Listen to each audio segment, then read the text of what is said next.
शिवोहम शिवोहम शिवोहम।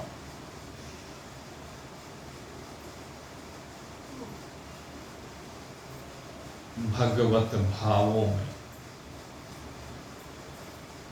निरंतर गोते लगा करके अपनी जीवन नैया को परमात्मा देव के चरणारविंदों में बड़े प्रेम के साथ समर्पित करते जिज्ञासु वृंद,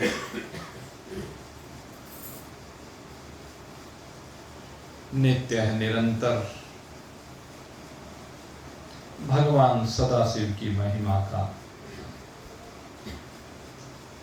गुणानुवाद करते हुए सुनते हुए हम एक दिव्य आनंद की अनुभूति कर रहे हैं। और ये आनंद की जो अनुभूति हो रही है आनंदमय कोश के माध्यम से, वह आनंद हमें संकेत दे रहा है कि बस अब तो मिलन होने ही वाला है। बिछो की जो घड़ियां अब तक व्यतीत हो चुकी सो हो चुकी, अब तक भगवान से जो दूरी बनी हुई थी सो अब निवृत्ति की ओर है। निश्चय ही ये विश्वास हमारे अंतःकरण में है, हृदय में है कि अब तो प्रभु से मिलन जरूर होगा। अब प्रभु और हमारे बीच की दूरी बस एक डी मात्र शेष रह गई है, एक हल्का सा आवरण मात्र शेष रह गया है। और जैसी रात्रि का अंधकार छटेगा हमारा और परमात्मा का मिलन हो जाएगा। ये जीवन की यात्रा अनवरत इसी भाव को लेकर हो रही है, इसी उद्देश्य को लेकर हो रही है कि मेरा प्रभु से मिलन हो जाए, मेरे अंतःकरण में, मेरे हृदय में वो ज्योति जागृत हो जाए, जो ज्योति सबको प्रकाशित कर रही है। यस्य भाषा सर्वम इदं विभाति, जिसके प्रकाश से सब कुछ प्रकाशित हो रहा है। सूर्य जिसके प्रकाश से तप रहा है, चंद्रमा में जिसकी चांदनी है, तारागणों की जो रोशनी है, अग्नि का जो तेज है, जिसकी वजह से सारा जगत दृश्यमान हो रहा है, सारे जगत में संजीवनी का संचार हो रहा है, वो ज्योति ही मेरे परमात्मा की है।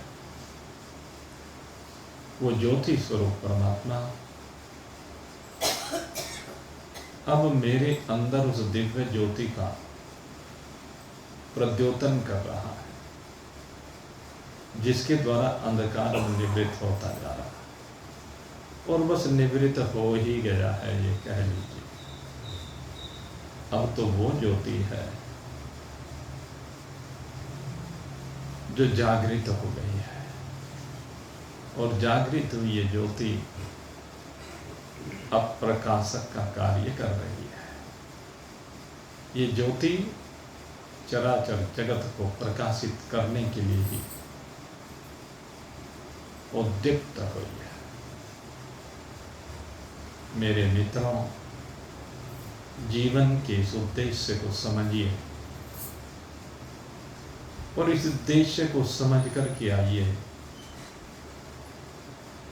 परोपकारी परमार्थी संत श्री देव ऋषि नारद जी के संग हम भी आगे बढ़े। कहाँ? कहते हैं जहाँ पर सुर नदी का प्रवाह हो रहा है। यत समीपे सुर नदी सदा बहती वेगतः, जहाँ बड़े वेग के साथ ये गंगा जी का प्रवहन हो रहा है। गंगा जी बड़े तीव्र वेग के साथ अपने प्रियतम से मिलने के लिए दौड़ लगा रही है, और नारद जी भी उसकी दौड़ को देख करके कहते हैं कि मैं भी उसी ओर दौड़ूंगा, लेकिन मेरी दौड़ ये नहीं कि समुद्र पर जाकर के परिपूर्ण होगी। मेरा परमात्मा केवल समुद्र में ही बैठा हुआ नहीं है। मुझे तो हे देव नदी ये लगता है तेरा जो एक किनारा है ये बड़ा दिव्य है, ये बड़ा अलौकिक है। हिमाच्छादित पर्वत श्रृंखलाएं, और जहाँ हिमाच्छादित पर्वत श्रृंखलाएं होती हैं वहाँ पर गुफाएं ही आश्रय हुआ करती हैं। प्राचीन काल में हमारे ऋषि मुनि इन्हीं गुफाओं में विश्रांति को प्राप्त हुआ करते थे, परम शांति का अनुभव अपने आप में किया करते थे। हिमशैल गुहा काचित एका परम शोभना, कहते वहां की शोभा का वर्णन नहीं किया जा सकता। और कौन वर्णन कर सकता है जहां सारा सौंदर्य स्वयं भगवान सदाशिव ने बिखेर रखा हो। वो केदार खंड जो सोने की तरह चमकता हुआ दिखाई देता है, जैसे सूर्य की पहली किरण आकर के उन हिमाच्छादित शिखरों पर पड़ती है तो लगता है आज ये हिमालय एक दुल्हन की भांति सज धज करके सुनहरे सोने को धारण करके, उसके आभूषणों को धारण करके, उसके द्वारा अपना श्रृंगार करके निमंत्रण दे रहा है कि आओ मैं तुम्हारा स्वागत करता हूं। हे जिज्ञासुओं, हे मुमुक्षुओं, हे पिपासुओं, आओ तुम सबका स्वागत है।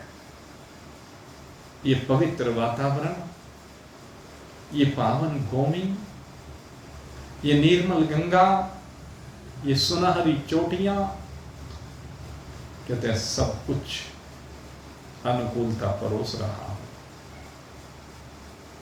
और इस अनुकूलता के परोसने पर कहते एक सबसे बड़ी बात है, यहाँ कोई परिंदा भी दिखाई नहीं देता है, कोई विक्षेप नहीं है। संकल्प और विकल्पों का कोई प्रवाह यहाँ नहीं होगा। कोई तुम्हें बाधा पहुंचाने वाला यहाँ पर नहीं होगा। इसलिए स्वागतम स्वागतम स्वागतम, आपका स्वागत है। हे जिज्ञासुओं आओ, हे नारद मुनि आओ, मैं तुम्हें निमंत्रण देता हूं। और जब निमंत्रण दिया हिमालय ने, वो सदा दौड़ने वाले, सदा चंचल चित्त वाले, सदा संकल्प विकल्प से संयुक्त रहने वाले देव ऋषि नारद स्थिरता को प्राप्त हो गए। ये वो स्थान है जहां पर स्थिरता को प्राप्त हुआ जाता है, अचलता को प्राप्त हुआ जाता है। ये वो दिव्य भूमि है जहां पर संकल्प और विकल्पों की सीमा से बाहर निकल करके संकल्प शून्य होकर के अपने आप में विराजमान होते हैं, अपनी प्रतिष्ठा में अचल विराजमान होते हैं। अपनी चैतन्यता को अपने आप में अनुभूत करके ये वाणी गदगद हो जाती है। इन आंखों से झरझर आंसुओं की धाराओं का प्रवहन होने लगता है। मेरे मित्रों, ऐसी स्थिति हो कि बस अब तो कुछ कहने के लिए बाकी नहीं। अब कहे भी तो किसे कहे, कहे तो किसके लिए कहे, क्योंकि अब जब सब कुछ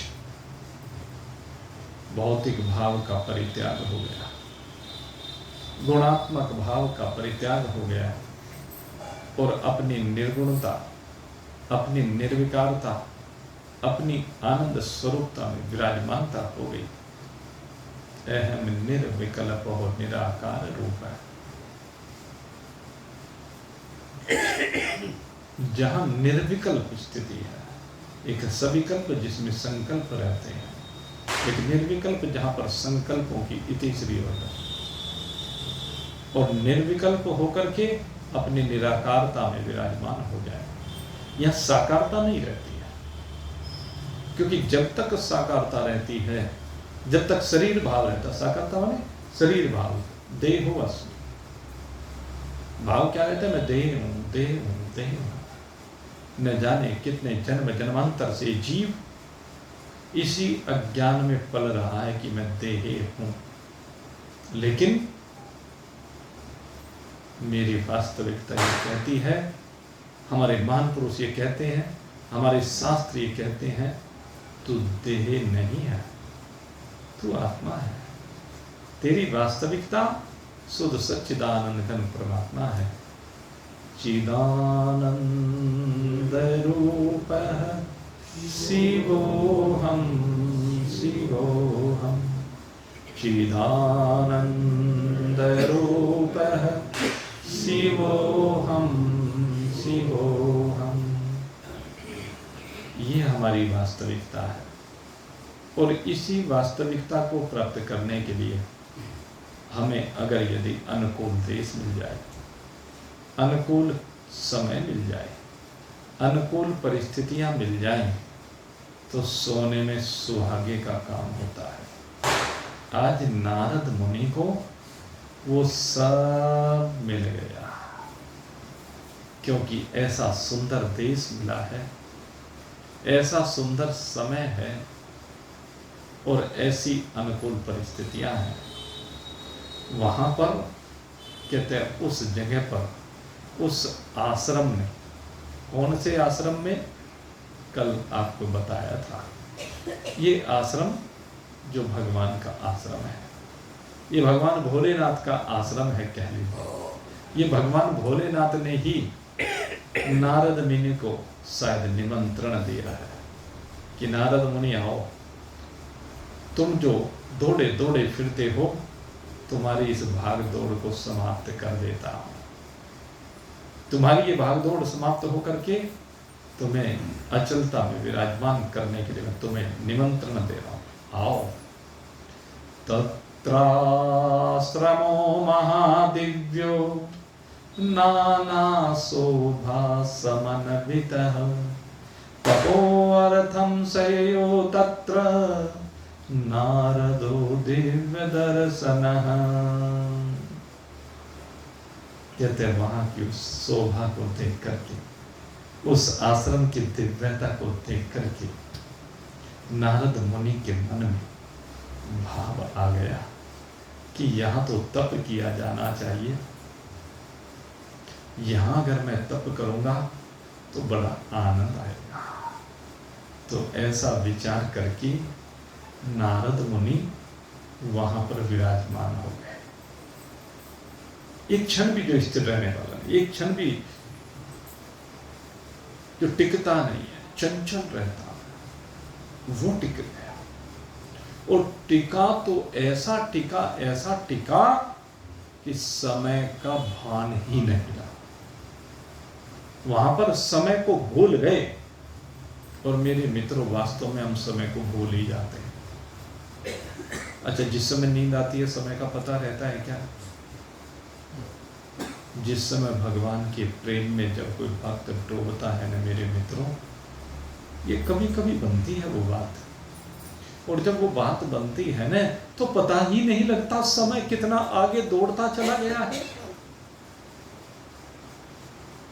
समय तो दौड़ता रहता है लेकिन तो रुक जाता है। समय के दौड़ने पर भी तो स्थिर हो जाता है, अचल हो जाता है, रुक जाता है। तेरी यात्रा विश्राम को प्राप्त हो जाती है। आज नारद जी की यात्रा भी विश्राम को प्राप्त हो गई। नारद जी भी शांति के साथ आज यहाँ पर विराजमान हो गए, उस आश्रम में, उस हिमालय की गुफा में, सुर नदी के किनारे ऐसे बैठे कि बस तन की सुध नहीं रही, भोजन की सुध नहीं रही, शब्द, स्पर्श, रूप, रस, गंध, इनमें से किसी की भी सुध नहीं रही। क्यों सुध नहीं रही? कहते जब अपनी सुध आ जाती है ना तो फिर बाकी किसी चीज की सुध रहती नहीं है। अब किसकी सुध है? कहते एक आत्मा की सुध, एक आत्मा का भान है, एक आत्मा का ज्ञान है। और किस रूप में है? अयम आत्मा ब्रह्म। इस रूप में आत्मा का भान है कि ये आत्मा ब्रह्म ही है। और जब ये भान हो जाता है, ये समझ में आ जाता है, तो इसी को समाधि कहा जाता है। समाधि का अर्थ क्या होता है? कहते हैं बुद्धि की एक समता की स्थिति। जब बुद्धि समता में विराजमान हो जाए, बुद्धि का एक ही निश्चय हो, एक निश्चय, चिदानंद रूप शिवोहम शिवोहम, चिदानंद रूप शिवोहम शिवोहम, ये भाव हो जाता है। नारद मुनि भी जब बैठे, तम दृष्ट्वा मुनि साधु ते भी सुचिरं तपः बद्धवासनम दृढ़मौनि प्राणनायम में सुप्त थी। उनकी बुद्धि बिल्कुल स्थिर हो गई। उनकी बुद्धि अब इधर उधर दौड़ने वाली नहीं रही। उनकी बुद्धि में अब कोई संशय नहीं रहा, बिल्कुल मौन हो गए। ये मौन होना जो है ना, ये सबसे श्रेष्ठ लक्षण है साधक के जीवन का। लेकिन आदमी का मौन होना ही बड़ा मुश्किल है। मौन कब हो सकता है? जब आपके अंदर तीन गुण हैं। तीन गुण कौन से? कहते हैं आंखों से दिखना बंद हो जाए, अंधे हो जाए। जब कानों से सुनना बंद हो जाए, बहरे हो जाए। और जब इस वाणी से बोलना बंद हो जाए, गूंगे हो जाए। अगर ये तीन काम हो गए तो मौन हो गया। अर्थात इसके पीछे भाव क्या है? न तो कुछ सुनने की इच्छा रहे, न कुछ देखने की इच्छा रहे, न कुछ बोलने की इच्छा रहे। अरे बहुत बोल चुका है, तू क्या बोलेगा? अपने इस शरीर के माध्यम से जिस भी व्यवसाय से तू जुड़ा हुआ है, उसके जो तेरे अनुभव हैं उनको बोलेगा। जिस परिवार में तू इस शरीर को लेकर के आया, उस परिवार में जितने भी शरीर के संबंधी मिले, उनके साथ जो व्यवहार हुआ उसको बोलेगा। बोलने के लिए तेरे पास है क्या? परिवार है, समाज है, धन है, दौलत है, मान सम्मान, पद प्रतिष्ठा है। इनके अलावा तू बोलेगा तो बोलेगा क्या? तेरे पास इनके अलावा बोलने के लिए वो कुछ होगा नहीं। और ये जो भी कुछ बोलेगा सब कूड़ा कचरा है। जब तू संसार के बारे में बोलता है तो कूड़ा कचरा है। जब तू संसार को देखता है तो कूड़े कचरे को देखता है।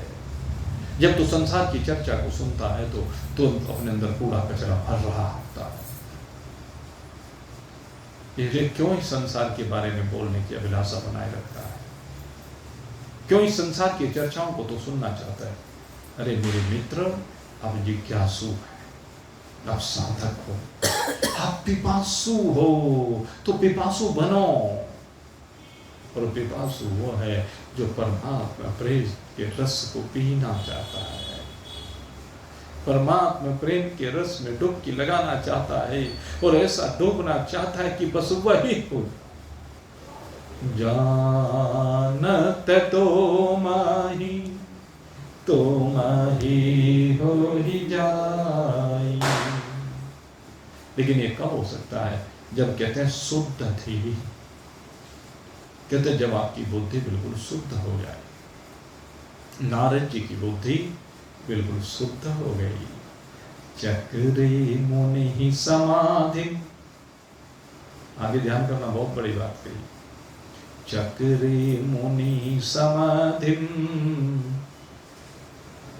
तम अहम ब्रह्मेति यत्र विज्ञानम भवति ब्रह्म साक्षात्कारकरम द्विजः। बहुत बढ़िया ये श्लोक यहाँ पर भगवान वेदव्यास जी ने नारद जी की स्थिति को स्पष्ट करते हुए लिखा है। ये बद्रिकाश्रम की भूमि, ये केदार खंड, ये देव भूमि, कहते क्या कहते हैं? चक्रे मुनि समाधिम तम अहम ब्रह्मेति यत्र। कहते जहां जाकर के मौन हो जाए, समाधि लग जाए, घूमता हुआ चक्र रुक जाए, तम अहम ब्रह्मेति यत्र है। उस स्थान पर क्या होता है? कहते हैं अहम ब्रह्मे, मैं ब्रह्म, मैं ब्रह्म हूं, मैं ब्रह्म। उस भूमि की सबसे बड़ी विशेषता यही है। इसलिए मैं बार बार बद्रिकाश्रम की बड़ी प्रशंसा करता हूं, क्योंकि ये जो बद्रिकाश्रम है ये हमारा सबसे श्रेष्ठ तीर्थ यूं ही नहीं माना गया। मेरे मित्रों, इस तीर्थ की बड़ी विशेषता है। लोगों ने अब इसे घूमने की जगह बना दी, लेकिन ये तो तीर्थ है। तीर्थ वो होता है जहां सारे पापों का विनाश हो जाता है। यहाँ पर यही होता है। यहाँ पर जो जिज्ञासु जाते थे, साधक जाते थे, उनके पापों का विनाश होता था, क्योंकि वो भगवान के सन्मुख हो जाते थे। सन्मुख होय जीव मोह जबहि, सन्मुख होय जीव मोह जबहि, जन्म कोटि अघ नासहि तबहि। ये वो भूमि है जहां पर ब्रह्म तत्व का ज्ञान होता है। जब आप ब्रह्म के सन्मुख होते हैं तो कहते हैं सारे पाप जलकर भस्म हो जाते हैं। पाप कौन से हैं? कहते जो ताप देते हैं। पाप आपको ताप देने वाले होते हैं। आदि दैविक, आदि भौतिक, आदि दैविक, आदि भौतिक और आध्यात्मिक, तीन प्रकार के ताप हुआ करते हैं जिनसे जीव सारी जिंदगी तपता रहता। कहते यहाँ पर इन तापों से निवृत्ति होती है, क्योंकि ताप का कारण पाप है, और पाप जब भगवान के सन्मुख होते हैं तो जल करके भस्म हो जाते हैं। और जब पाप जल करके भस्म हो जाते हैं तो फिर ताप देने वाला क्या कारण रह जाएगा? ताप का कोई कारण शेष नहीं बचता। इसलिए भगवान के सन्मुख होइए, अपने आप को भगवान के सन्मुख लाइए। और भगवान के सन्मुख अपने आप को वही ला सकता है जो शरीर भाव से बाहर निकलेगा, जो शरीर की वासनाओं से बाहर निकलेगा, शरीर की तृप्ति से बाहर निकलेगा। ये जो वासनाएं हैं ना मेरे मित्रों, इन वासनाओं में ही आग लगाने की जरूरत है। क्या पाना चाहते हो? अब कुछ पाने के लिए शेष ही क्या बचा है? अरे बहुत देख लिया संसार को, अब संसार को देखने के बजाय संसाराधिपति को देखिए। संसाराधिपति तुम्हें देख रहा है और प्रतीक्षा कर रहा है कि कब तुम उसे देखने के लिए आते हो। कहते हैं जैसे तुम उसे देखने के लिए आते हो वो तुम्हारे तापों को जला देता है। अहम ब्रह्मास्मि, ये बहुत करा देता है, अपने वास्तविक स्वरूप को दर्शा देता है। विज्ञानम भवति ब्रह्म साक्षात् कार्यकरम त्रिजहां। ये ऐसा स्थान है, ये वो दिव्य जगह है जहां ब्रह्म का साक्षात्कार हो जाता है, जहां कोई छल कपट शेष नहीं रहता है, जहां कोई हेरा फेरी शेष नहीं रह जाती है, जहां कोई धोखाधड़ी शेष नहीं रह जाती है। मेरे मित्रों, दृष्टि को बदलने की आवश्यकता है। दृष्टि ही तो बदलती है, लेकिन कहते हैं ये वो भूमि है जहां ब्रह्म का साक्षात्कार हो जाता है, लेकिन नारद जी को नहीं हुआ। आपको ये बता दो, यहां पर जो यूज किया गया है विज्ञानम भवति ब्रह्म साक्षात्कार कर्म द्विजहा, कहते हैं यहां पर द्विज को ब्रह्म का साक्षात्कार कराने वाले उस विज्ञान का,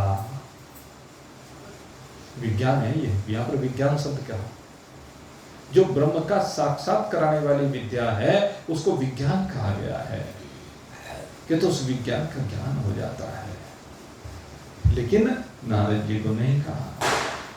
नारद जी का मन तो लग गया, नारद जी को सुकून तो मिल गया, नारद जी को वहां पर चैन तो मिल गया,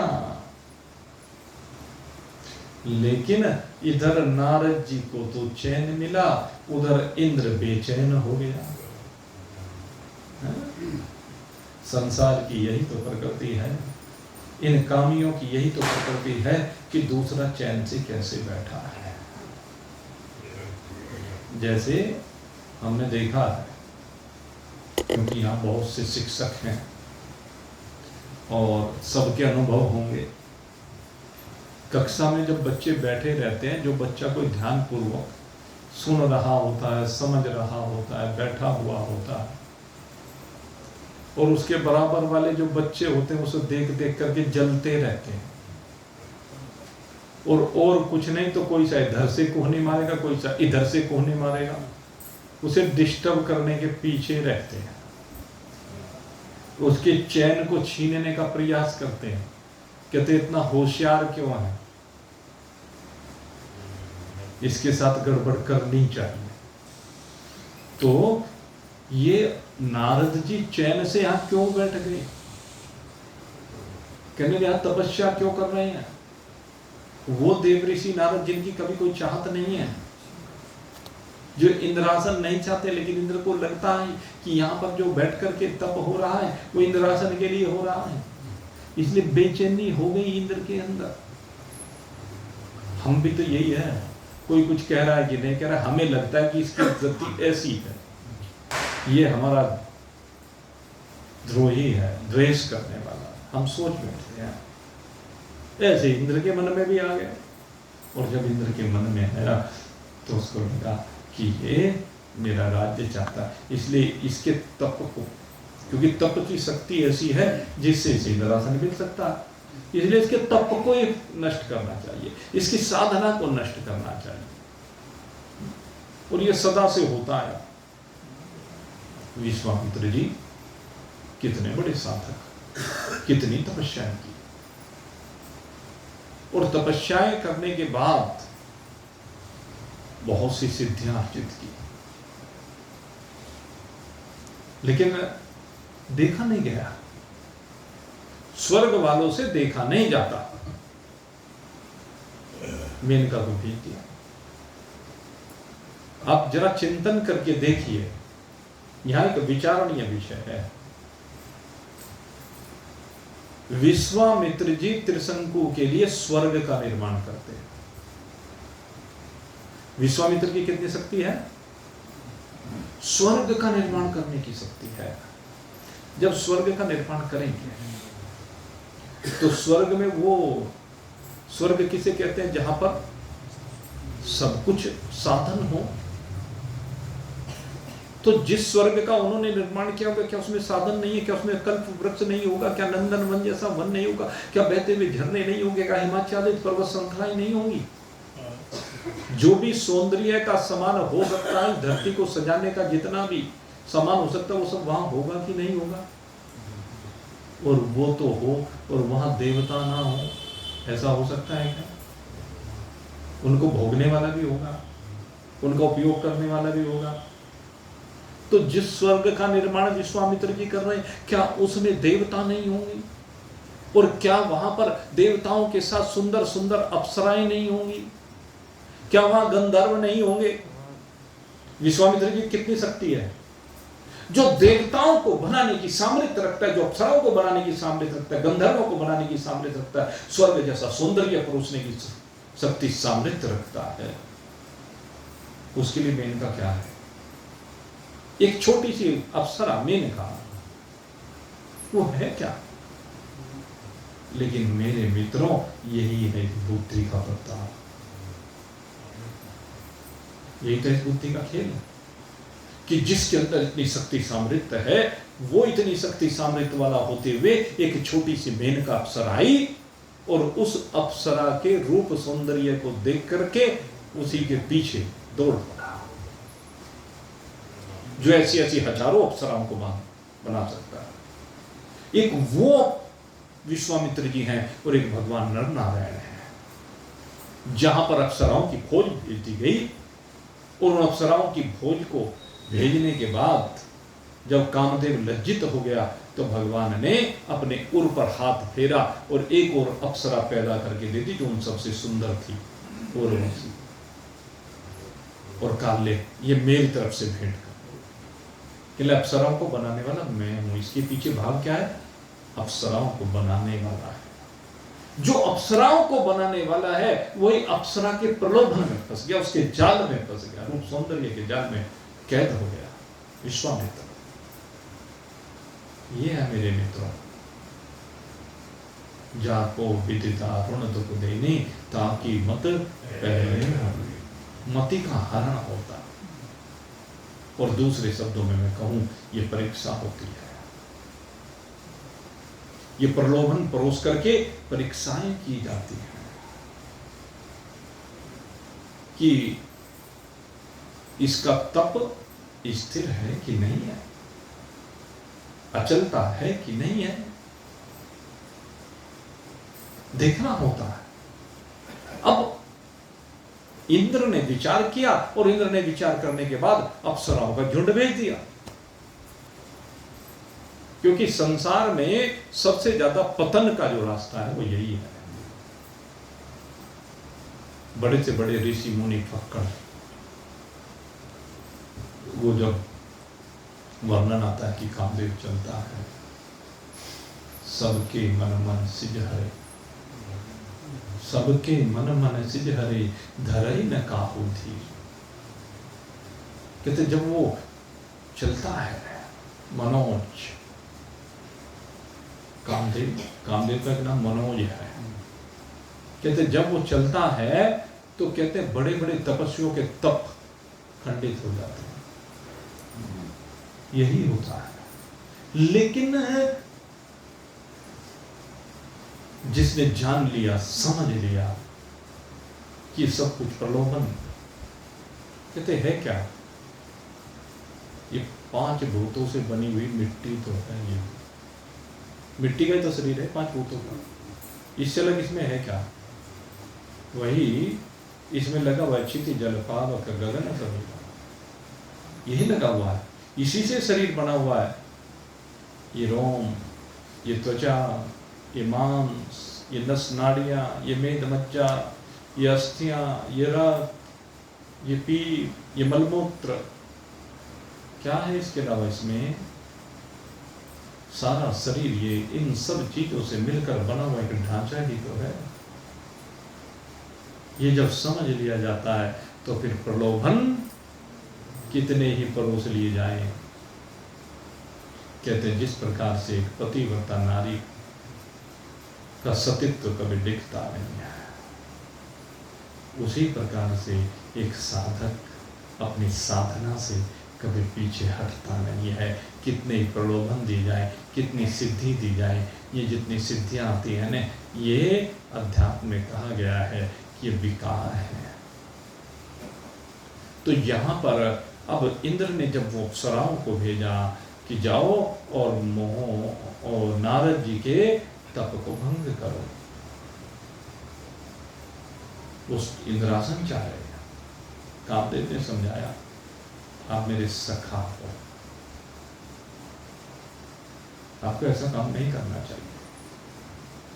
कहने नहीं नहीं, तुम भी तो मेरे सखा हो ना, देखो मैं देख रहा हूं ना, मेरा सिंहासन डोल रहा है,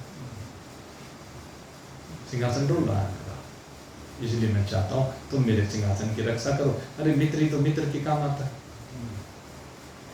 कामदेव को अपने वाक्पटुता के जाल में फंसाया और कामदेव को भेज दिया। और कामदेव को जब भेजा तो कामदेव बड़ी सुंदर सुंदर अप्सराओं को साथ में लेकर के, और कामदेव का सखा है बसंत, उस बसंत को साथ में लेकर के चल देता है। एक तो पहले ही वहां का वातावरण इतना सुरम्य था, ऊपर से कामदेव आ गया और कामदेव ने आकर के बसंत ऋतु का प्रसार किया। और जैसे ही बसंत ऋतु का प्रसार हुआ, वहां पर बड़े सुंदर सुंदर सुगंधित पुष्प खिलने लगे, उन पर भंवरे मंडराने लगे, उन पर तितलियां आकर के मंडराने लगी। वहां ऐसा दिव्य वातावरण हुआ कि उन पुष्पों से बड़ी सुंदर सुंदर सुंदर सुगंध का प्रवाह होने लगा। बसंत ने अपना जादू चला दिया, लेकिन नारद मुनि स्थिर बने रहे, डूबे नहीं। कामदेव ने देखा कि बात बनी नहीं, तो कामदेव ने अब कुछ अप्सराओं को कहा कि जाओ नारद जी के पास जाकर के चारों तरफ नृत्य करना प्रारंभ करो। गंधर्वों से कहा कि तुम गायन करना प्रारंभ करो। सुंदर सुंदर वाद्य यंत्र लेकर के गंधर्वों ने गाना प्रारंभ किया, अप्सराओं ने नृत्य करना प्रारंभ किया। उनके पायल की झनकार जैसी वहां गूंजने लगी। मैंने कल भी आपसे कहा था, शब्द परोसा जा रहा है, शब्द कानों में जा रहा है, लेकिन कानों में जाने के बाद भी शब्द सुनता नहीं है। गंध नासिका में जा रही है, लेकिन नासिका में जाने के बाद भी उस गंध का रसास्वादन नहीं किया जा रहा है। ऐसी दिव्य स्थिति है। नारद मुनि शब्द, स्पर्श, रूप, रस, गंध, इन सब विकारों से वहां पर विरहित हो गए, शब्द नहीं सुन रहा। वे अप्सराएं आगे बढ़ी और आगे बढ़कर के उन अप्सराओं ने नारद जी के तन का स्पर्श भी करना प्रारंभ किया, लेकिन उनको स्पर्श का भी भान नहीं है। आंखें खुली नहीं। बड़े सुंदर सुंदर भोग्य पदार्थ वहां पर उनके सन्मुख रखे गए। भूख लगी हुई होगी, कितने दिन से तपस्या में बैठे हुए हैं, तो उन पदार्थों की गंध, मिष्ठान की, पकवानों की, इन नासिका छिद्रों के माध्यम से अंदर तो पहुंची होगी, लेकिन पहुंचने के बाद भी वो उनको प्रभावित नहीं कर पाए। तो ये है मौन, पंचभूतों का मौन, पंच विषयों का मौन। पंच विषय प्रभावित नहीं कर पा रहे। नारद जी बिल्कुल शांति रस अचर विराजमान है। और आखिर जब कामदेव किसी भी प्रकार से नारद जी को डिगा नहीं सका, तो जाकर के चरणों में लेट गया। प्रयास बहुत किए, कई दिन तक किए। ऐसे नहीं कि ये मैंने तो आपको 5 मिनट में सुना दिया, ये 5 मिनट का विषय नहीं है। कहीं दिन बीत गए, कामदेव रिझाने में लगा रहा। जब बात बनी नहीं तब आकर के चरणों में मस्तक नवा दिया, हे मुनिवर मैं हार गया, मुझे क्षमा कर दीजिए। और जब कामदेव ने आकर के नारद जी की प्रशंसा करनी प्रारंभ की, वो प्रशंसा के शब्द जब कानों में पड़े तो नारद जी की आंखें खुल गई। देखा कामदेव चरणों में पड़ा हुआ है। कामदेव चरणों में क्यों पड़े, वो सारी बात कामदेव ने बताई। अरे अच्छा ऐसा हुआ, कहले जाओ क्षमा कर। अब कामदेव तो लेकर के चल गया। और अब नारद जी जो उस वातावरण में समाधिस्थ थे, बैठे हुए थे, अब वो अपनी वीणा उठा करके लेकर के चल दिए। और जब वीणा को लेकर के चल दिए, अब वीणा पर कौन सा राग होता था और अब कौन सा राग हो गया, इसकी चर्चा कल करेंगे। क्योंकि अब तो समय अपनी गति से निरंतर आगे बढ़ता ही रहता है, पता नहीं चलता समय का। और यही बात होनी चाहिए कि आपको समय का पता ना चले। आप सबके लिए बहुत बहुत शुभकामना करते हुए अब यहीं पर वाणी को विश्राम दे रहा हूँ। बोलिए सच्चिदानंद भगवान की है। और जैसा कि कल मैंने आपको सूचना दी थी, कल प्रातः भगवान सदाशिव के बारे जो त्रिलिंगों के जो स्वरूप हैं वो आने जा रहे हैं। जयपुर से वो चल दिए हैं और प्रातः है समय 8:30-9 बजे। उम्मीद है कि 8:30-9 बजे के लगभग वो स्वरूप यहाँ पहुँच जाएंगे। और यहाँ पर पहले आरती उतारने के बाद उनके दर्शन करने के उपरांत फिर श्री मंदिर हनुमान टीला पर जहाँ पर प्रतिष्ठित होने हैं वहाँ पर लेकर जाएंगे। वहाँ उतरवाने का कार्यक्रम है। तो जो भी यहाँ आना चाहे वहाँ आना चाहे। और भाई इसमें ये भी है कि थोड़ा सा सहयोग वहाँ साथ में रहें, उतरवाने में भी हो सकता है। वैसे तो आदमी हैं, लेकिन फिर भी भाई जो सेवा कोई मन में है तो वहाँ वो सेवा का भी श्रम दान कहते हैं जिसको, वो भी अवसर हो सकता है थोड़ा थोड़ा उनको स्पर्श करने का मिले। तो फिर देखते हैं जैसा भी कार्यक्रम होगा। और प्रातः 7 बजे के लगभग मैं बात करके दोनों ग्रुप पर मैसेज डाल दूंगा सही समय का। तो जो भी सही समय होगा वो आपको बता दिया जाएगा, या फ़ोन करके मालूम कर लेना। जिनको आना है वो फ़ोन करके मालूम कर सकते हैं। तो करेंगे कल स्वागत। आप सबका बहुत बहुत धन्यवाद करते हुए यहीं पर वाणी को विश्राम देते। बोलिए सच्चिदानंद भगवान की।